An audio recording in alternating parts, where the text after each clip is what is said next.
This is part 2 of the STC 548 radio repair. Part 1, we looked at the radio and managed to get it to work. After I was happy it was going to work, I took it out to the workshop, stripped it down and painted it. So today we're going to continue from there. I'm going to put all the valves and change some of the capacitors and restring it and see if it works. I've got the chassis inside now, and I've mounted it in the frame here so I can work on it. What I'm going to do is reconnect all the wires that I've disconnected in order to pull components out to clean or paint them. In this area here there was a capacitor. I took that out so I could get to the nuts for the tuning capacitor, so I've got to put a new one in there. Then I'll connect it to power, make sure it's all working, and then I'm going to go through and change all the other capacitors inside. I haven't decided what to do with these newish capacitors that are here. They seem to be working quite well. They may even stay. I'll have to think about that. Just let me connect all these wires up again and I'll see if it's going to work. So I've refitted all those wires and changed that other little capacitor that was missing. So I'm going to flip it over, we'll try it out. I think you're ready to go. I've made up some new fly leads for the grid caps, so I'd forgotten about that, so I've just done that now. So I'm all set up. I haven't got a dial string on, so I'm going to have to manually tune it, assuming it works. Let's hope I put everything back in the right place. I'm on a dim bulb, and I've got about 230 volts going in, 234. Keep your eye on the bulb. If it goes bright, I'm going to flash it straight off. That looks pretty good. 13 watts, 14 watts. That's pretty good. So I haven't done anything really bad. I got the speaker on.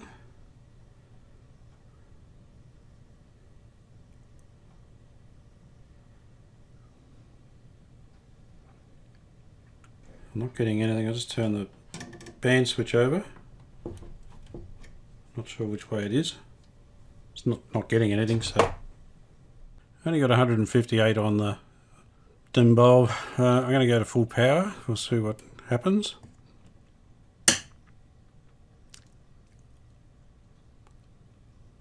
We're going to 34 watts. Seems a little low actually. Still nothing happening.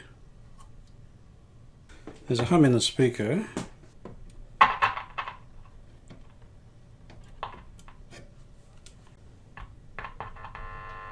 Okay, the amp's working. Something's getting through there.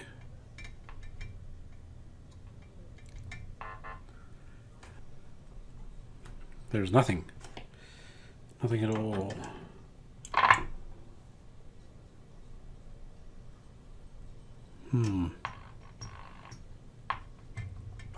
I know why. I know why. I haven't soldered the tuning capacitor in. There's two wires on the bottom. I haven't soldered them in. Hang on a minute. Well, there they are. There, two little wires. I've totally forgotten to put them on. In my own defence, I'd like to say that any fool could have made that mistake. Alright, just give me a minute. I'll solder them up as well. Okay, sorry about that. We'll take two, and I might cut that bit out. Now, I traced that back and determined the amp was working, and these stages were all working, and thinking, how on earth is it getting an input here and not making any noise at the speaker? And then that's when I remembered I hadn't put the wires on. Okay, we'll try again. I've got it on dim bulb again. We'll just make sure. I don't think I really need to worry. I'm going to go to full power.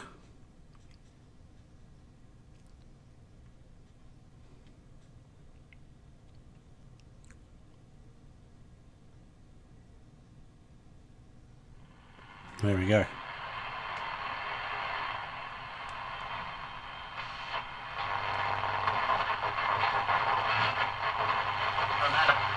Pumping of some of these retired players that have played in the nines over the week.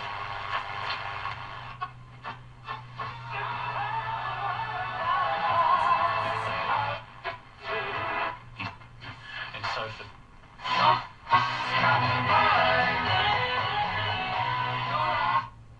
nature and war back in 2009.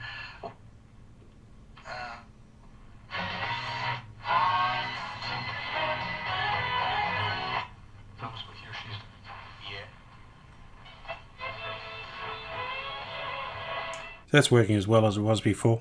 The interesting thing is now we've got two AM music stations. One went from sport back to music, so that's terrific. So we're having a ball now. We've got a bit of choice on the music. Just swap between one and the other. That's one.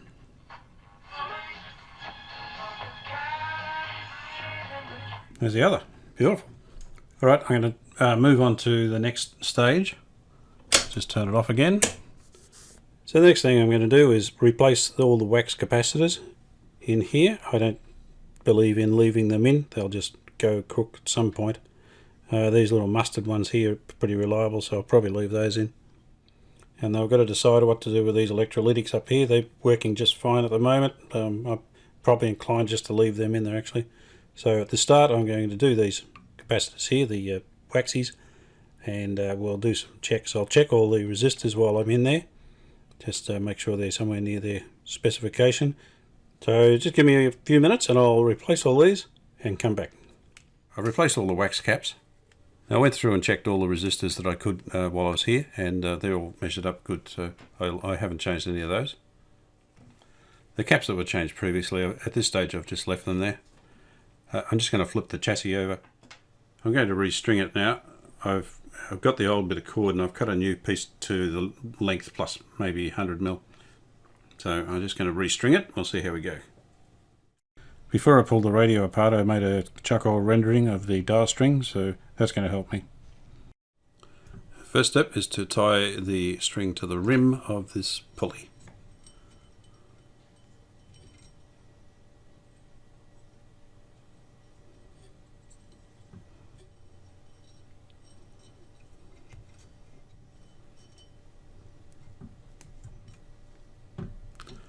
There we go. Now I'll put a dab of glue on there when I've finished to hold that knot.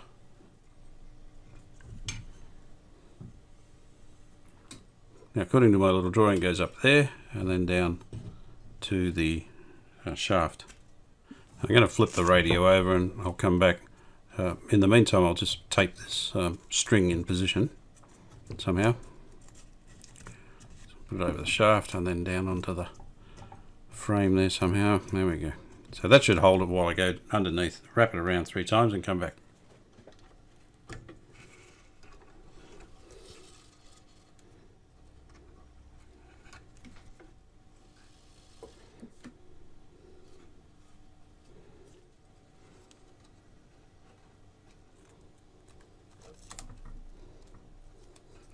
Alright, there was 3 wraps around that shaft on the bottom. That should come up here now. Down then just straight down here and into the spring. Now to get to the spring I'm going to have to wind this capacitor back, so I can't pull on it anymore. I think we'll be okay.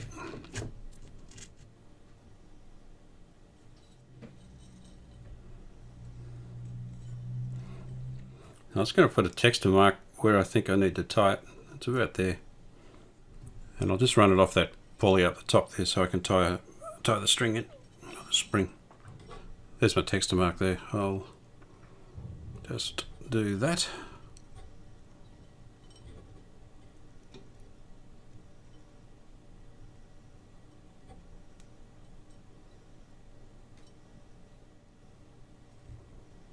There we go, and we're right on the mark, so that's good.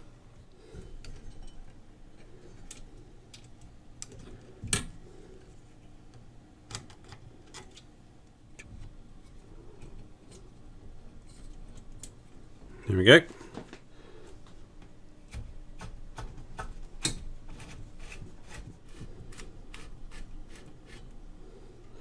I've left the string a little slack just so I can pick up this pointer for the front. Oops.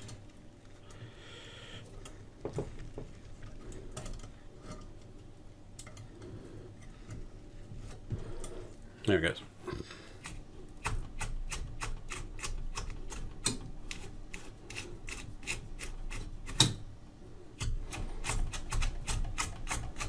That'll do for the stringing at the moment. It needs to be fine-tuned eventually, and the pointer's got to be put in the correct position. Then I'll seal off the knots with some adhesive and it should be alright. That was pretty easy one, that one. I pulled this rectifier out of the set the other day and it's a 5x3 and it's supposed to be a 5Z4. So this 5x3 is not an equivalent to the 5Z4. but it seems to be often used. Just looking at what I can find on the internet, it seems to be quite a common thing to swap it over. Now there would be differences in the output. I haven't investigated that yet.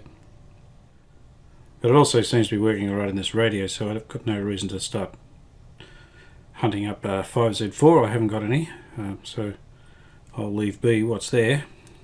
The major difference between this valve and the other one is that this one's got a directly heated cathode and the other one's indirectly heated, so it takes a little while to start conducting, whereas this one conducts pretty much straight away.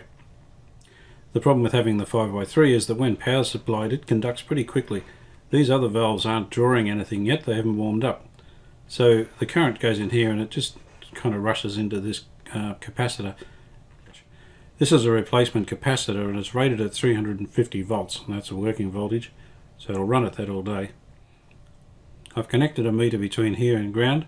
When I turn it on, we should be able to read the peak voltage that it gets to. There's the capacitor there, and I've connected the meter onto the input to it. Here's the meter. I've selected it to the 1000 volt scale, so it should come up about here. 350 is the working voltage of that capacitor, so we'll just see it doesn't get too much higher than that for too long. Now I've got it on full power. I did flick it on about 10 minutes ago on dim bulb, and the bulb behaved, so I'm pretty confident that everything's wired correctly. So I'm just going to go straight to full power and we'll watch what happens.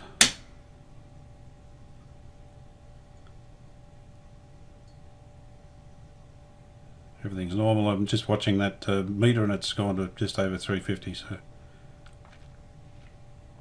that's okay.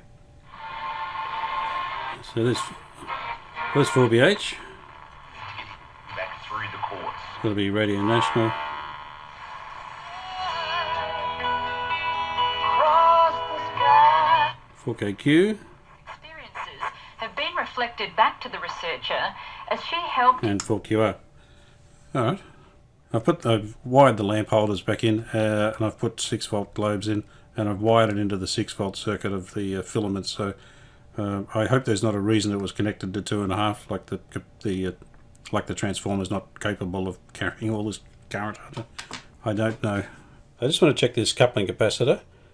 Number 8 is the cathode, so I put a probe on there, and this is number 5 here, and we should have -8 or so. Yeah, it's 8.5, so I think the plate voltage is about 200. That's possibly a little bit low, but not enough to worry about. Now on one side of the coupling capacitor I've got 32 volts DC, and if I just check the other side, we've got 0 volts. So I'm pretty confident that's not letting any DC through. So I'm just going to leave that in there, that's working fine. I'm just going to set it up now and we'll do an alignment. To measure the alignment, I've just put a capacitor on the output valve plate. That just lets the signal through and blocks the DC, and we can read that on our AC meter. There's the meter set up, and that's monitoring the signal coming out of the output valve. I've got the signal generator connected. Volume on the radio is on full. I'll just turn up the volume on the signal generator and see what we get. There it is already. So I can read it on this gauge here. The IF frequency is 455, and that's where I got the meter on. I just swept back and forward through it. I haven't got a camera on the meter at the moment, but it came out to 455. I'll just check for fun. This is IF2. I'm not sure if it's the primary or secondary. I'll just see if we can get anything out of it. No.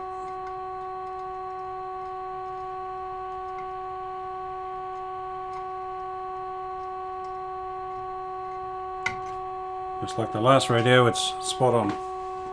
This is the top of IF2. I'll just see if I can get anything out of that one.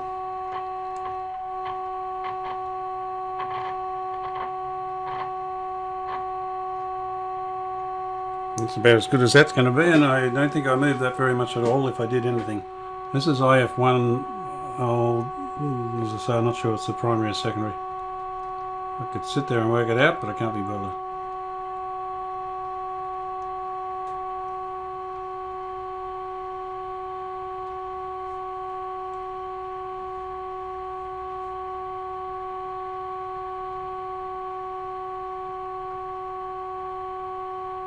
I got a little bit out of that one.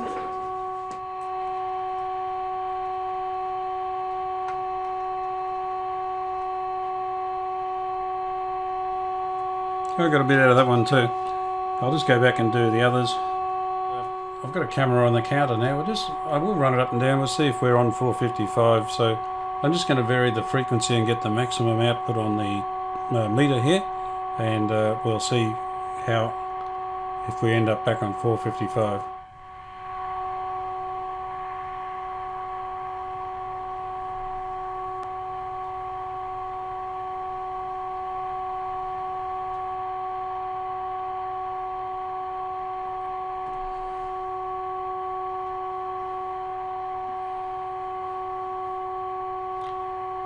Alright, that's the maximum I've got, and we've got 455.00. Can't get any closer than that. So the next thing to do is the oscillator and the antenna, and line up the pointer on the dial. I've done all the oscillator and trimmer adjustments, and I did them yesterday. Unfortunately, one of my cameras has failed, and it takes out the whole recording. So I've lost everything. I'm not going to do it all again. I spent quite a few hours trying to recover the recording, but I couldn't do it. But anyway, so I'll just run through quickly what I did. These are the two oscillators. That's the broadcast band, and that's the shortwave oscillator. And the other two up the other end there are the aerial trimmers. So I set up the broadcast band oscillator at 600 and then 1400. And trimmed the antenna at 1400, and it's come up really well. It follows the band very closely. It's quite good. The shortwave I did the same. I used the oscillator adjustment to align it at 6 megahertz and 18 megahertz, and then trimmed the antenna at 18 megahertz, and that's come up really well as well. So last night I was picking up all sorts of shortwave stuff. Won't get anything this morning. So that's shortwave.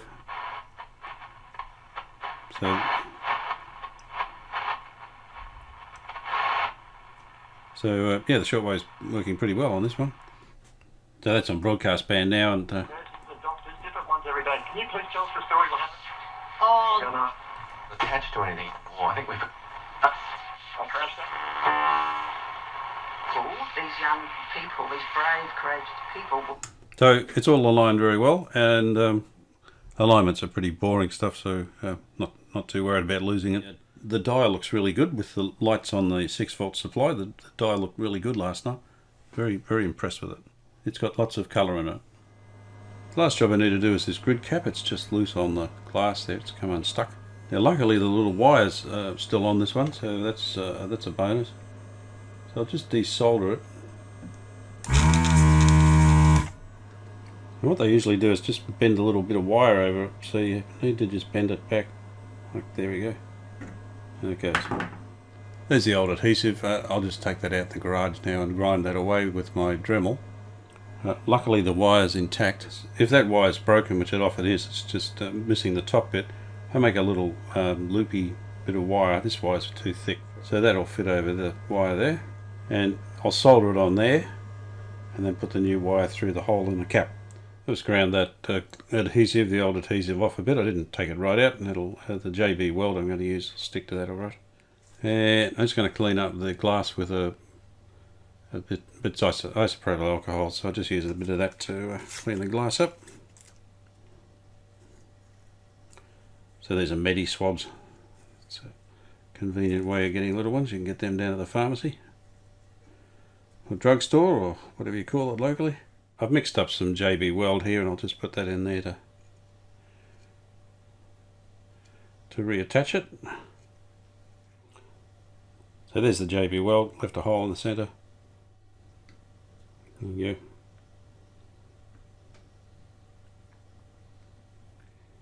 I'll just bend that little tag over again with a little wire. And this time I'm going to just solder it in straight away. We'll see what happens.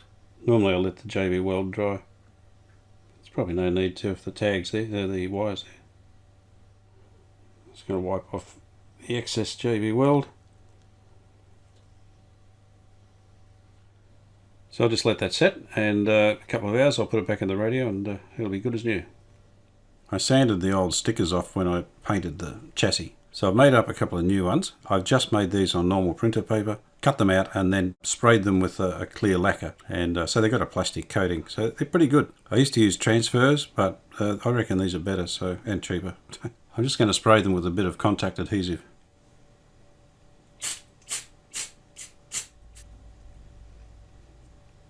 I've put 2 pieces of masking tape where I want the sticker to go, so hopefully I can get it back in there without making a mess. That's it.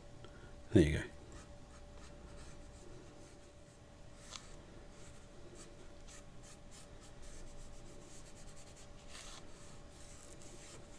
I'll just do the same with the other one. I'll just pop this one back on as well. And it's a bit crooked. There we go. There we go.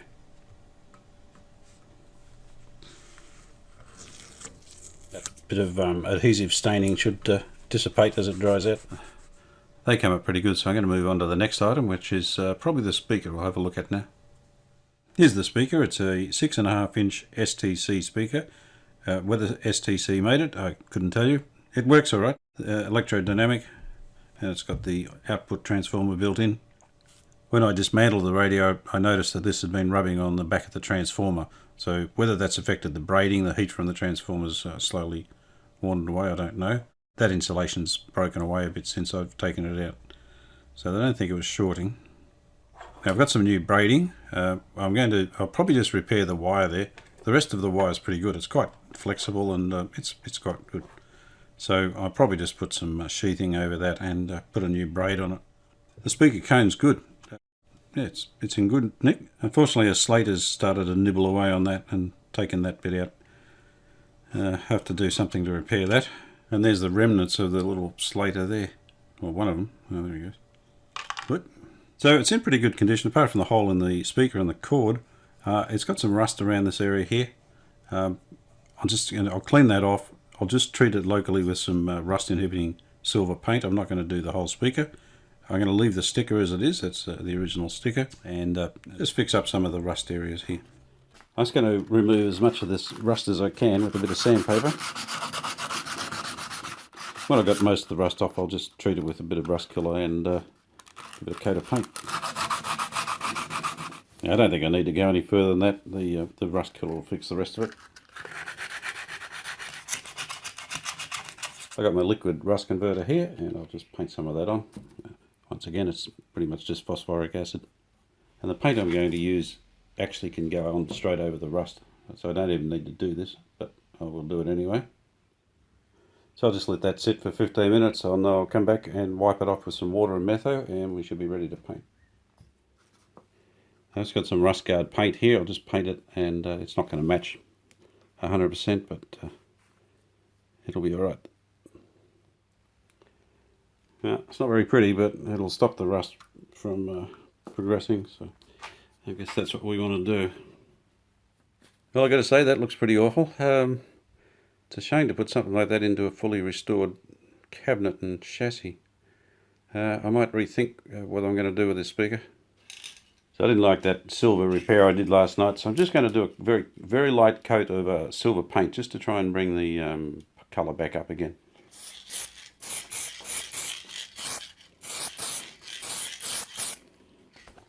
There you go, so that looks a bit better. I couldn't live with that other touch-up job I did. As luck would have it, I've carried this thing in with some other stuff, and I fumbled it, and I've put my hand in there, and it's just cracked it all. So it must have been fairly brittle. It's also gone up there too. So it's going to be a big repair now, not just a little one, to see what we can do with that. Well, I've surveyed this damage. This whole area here is very weak, and it's even got some little holes around there. Apart from where the little beastie nibbled at it, it's actually fairly weak everywhere. I can't repair that, it's too big an area. It's on the suspension, and that'll limit the cone excursion, so you'll lose the base. I've got these foam replacement suspension pieces, and I'll put one of those in there.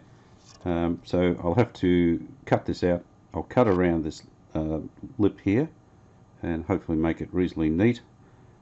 Take off the gasket off the edges here. Clean it up, and we'll glue that back on.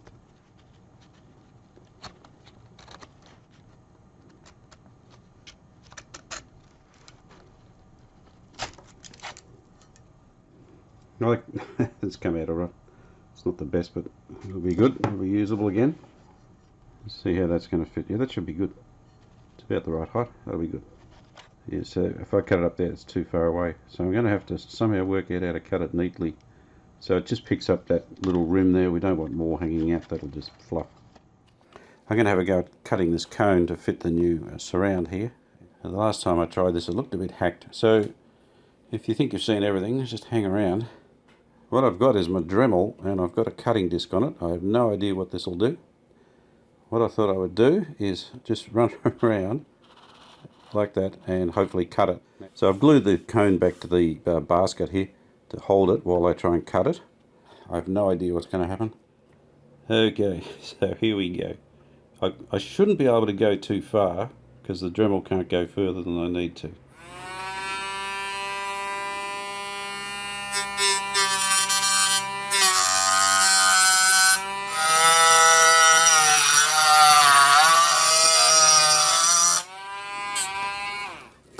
Let's see what happens.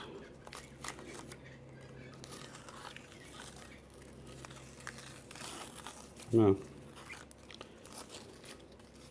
That's got a little split in it. It's got a bit of tape behind just to hold it while I work on this thing. Then I'll glue it back together eventually. So there it goes. Well, that's not too bad, is it?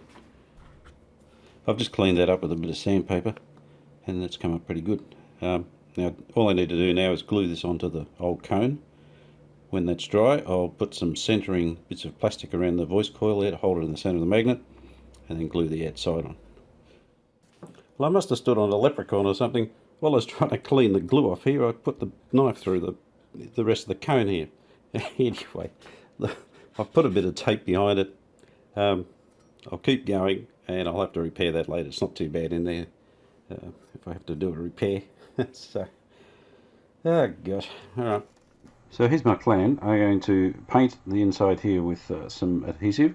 I'll just use a PVA based type adhesive. I'm going to place this down and tape the outer to this basket, and then I'll try and glue that to the center of the cone. I've got a plastic container here. I've just cut the edge off and it fits in reasonably well, and hopefully I can just push down to make it sit onto that cone. And I'll put the glue in here so I can just paste it on.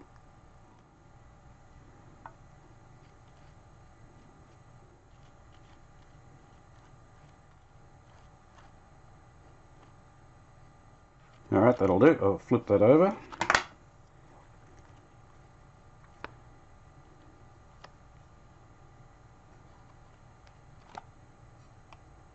I think I've got that about centered. I'm just going to tape that onto the basket there.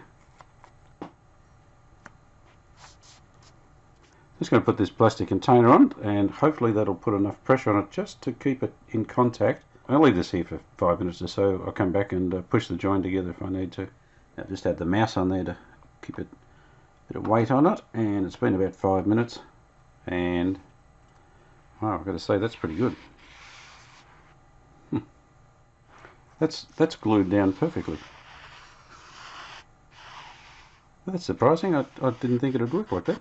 Beautiful. Okay, cool. Well, I'm going to let that dry. I'll probably leave it till the morning, and I'll come back and glue this this outer edge on, and we're good to go. I've just got to repair that damage I did to it, and yeah, I'm impressed with that. Good.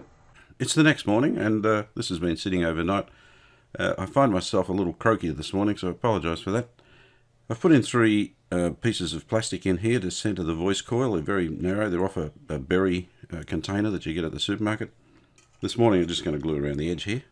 Again, I've got some adhesive in a top of a cap here. And it's painting along the edge of the steel. I can lift the little foam piece up and it'll just flop back down.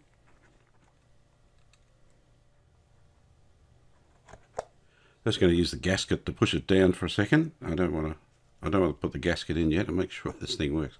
I'll just use it to give it a nice even pressure on the edges there, and I'll just take it away.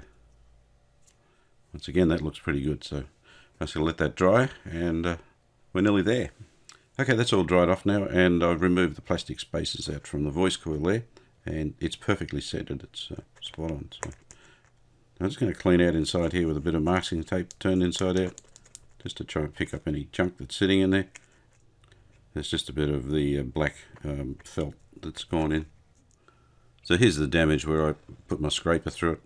I found the bit that was missing, so I've put that back in. It's got some tape behind there, just a bit of masking tape, and I've glued it all back together with that.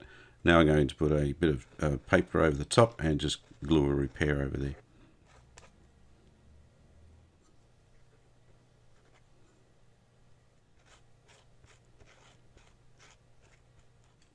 Now there's another tiny little tear in there, so I'll just put a bit of a patch on that as well, just to make sure. Alright, there you go. I'm going to throw this adhesive out. I'll get another can. This one's gone a bit too gummy. I've cut out a little felt filter here, and I'll just stick that in the center, like that. The gasket was a bit rough on the bottom where I'd cut it away, so I put it on a sheet of sandpaper out on the bench there, and just sanded it flat again, so that it doesn't deform the basket when it gets screwed down. I've connected the speaker to the radio, and I'll give it a go.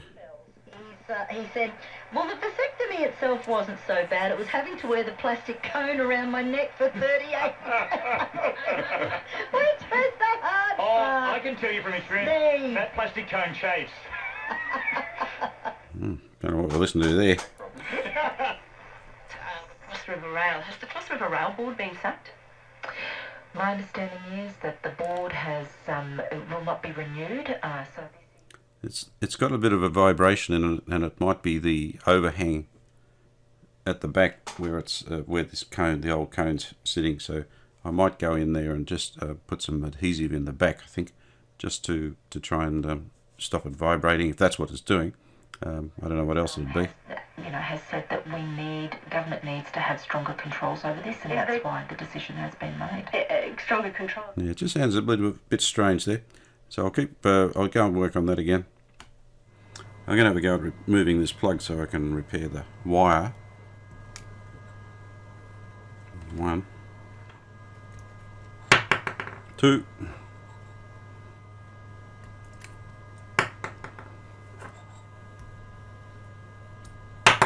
There we go.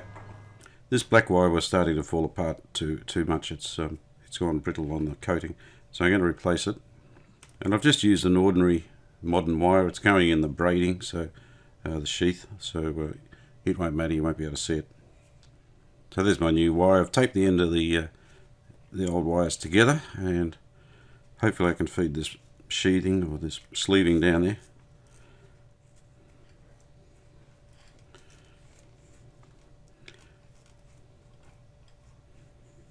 I'm getting there. Okay. Alright, that looks pretty good. I'll secure that down the end here.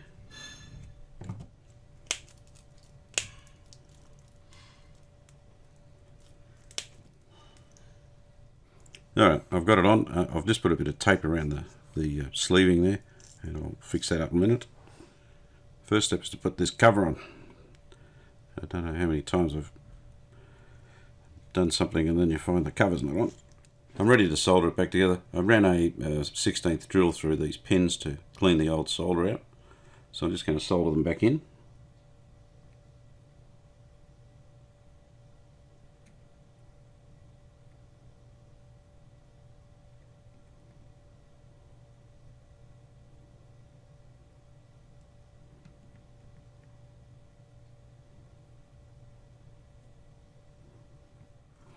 Alright, I've made a little map of the plug with the colours for the wires, so I know how to put it back together.